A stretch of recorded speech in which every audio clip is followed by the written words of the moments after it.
So we're here today to spend a bunch of time thinking about the best that Broadway could be 20 years from now. To do that, we need to cast our minds into the future. We need to start imagining what can be. And inevitably, when we do that, we start predicting the future. We don't think about it very often, but almost everything we do requires making predictions about the future. If you put on a coat before you left the house today, it was in part based on a prediction about the future. Proposing to our sweethearts, investing in our retirement funds, picking up the phone and making a restaurant reservation, they all depend on predictions about the future. So we do it all the time, but we stink at it. The divorce rate is a great illustration of that. That inevitable vacation where it rains all the time, new Coke, anyone can whistle. Remember that one? We have abundant evidence that we're terrible at predicting the future.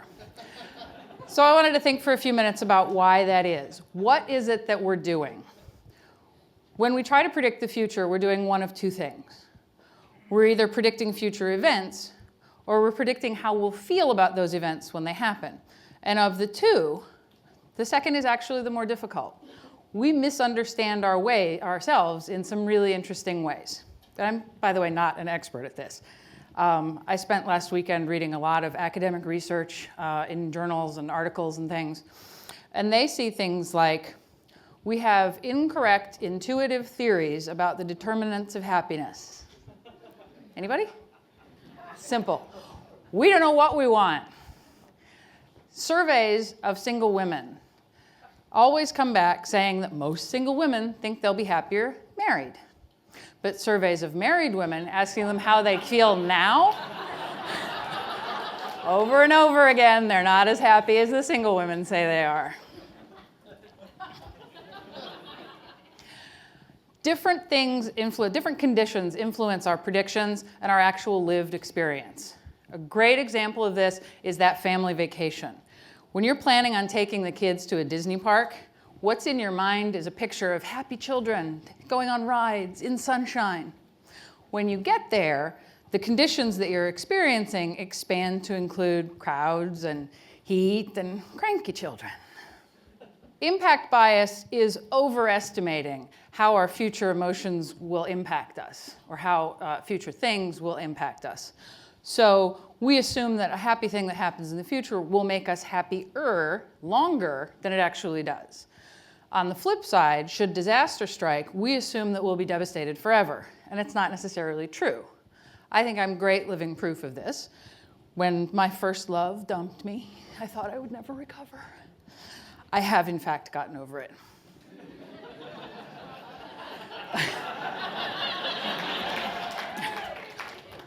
Thank you. Focalism is when we focus on one particular set of circumstances and miss a whole lot of other ones that also influence us. If you ask Midwesterners how happy Californians are, they assume that Californians are happier than Midwesterners because the climate is so great. What they overlook is all those other little influences. As it happens, Midwesterners are at least as happy as Californians, in part due to the lack of smog, the lack of earthquake danger, the comparative lack of traffic, the lack of vegan restaurants. So if we're terrible at making predictions about how we'll feel about future events, we might be better at predicting those events, right? No. Especially in science and business, we try to ground our decision-making in facts, in hard data. So we start building mathematical models, we make very complex forecasts, everything from home prices to oil prices to tax revenues, unemployment, the 3:30 race at Santa Anita. You'd be amazed how much mathematical modeling actually goes into predicting horse races. In every mathematical model leaves out some variables.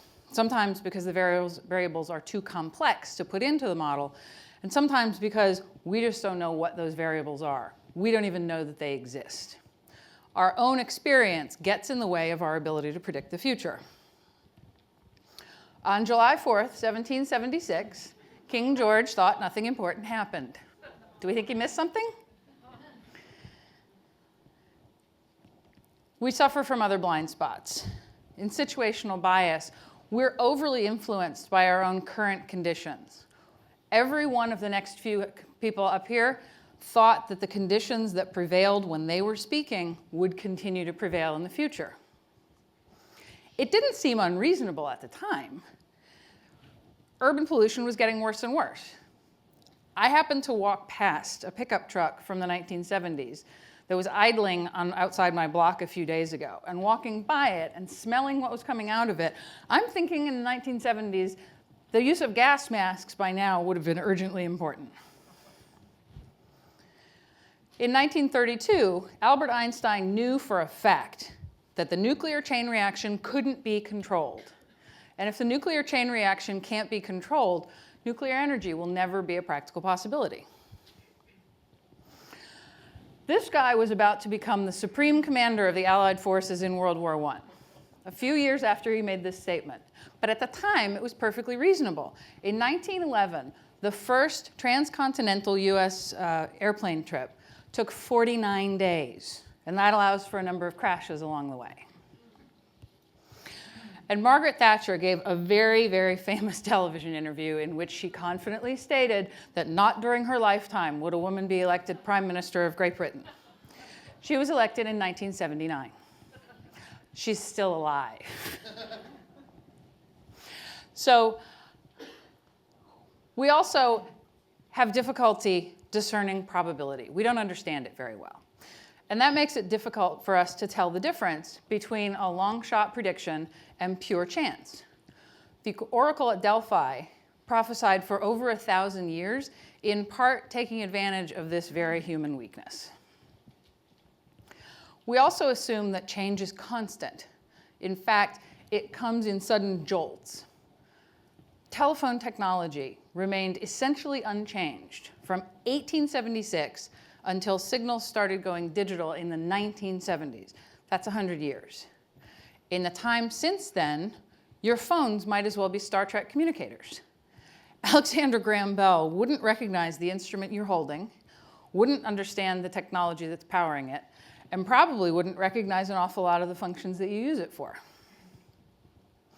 Then there's an interesting idea called the adjacent possible. It's nearly impossible for any of us to fully imagine a world completely different from our own. So when we set out to predict the future, we actually base it on a stepward away from where we are now. We're trapped in our own history.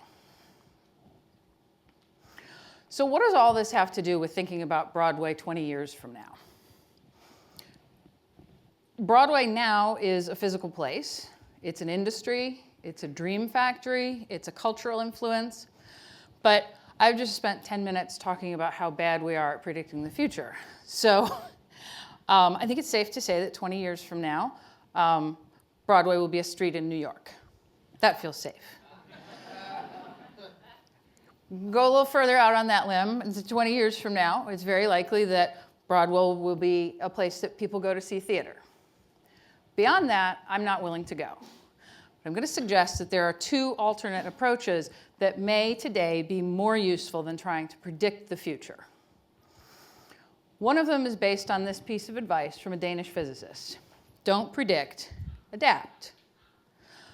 The errors that we've seen earlier are all based on our own inability to get past our expectations and our experiences.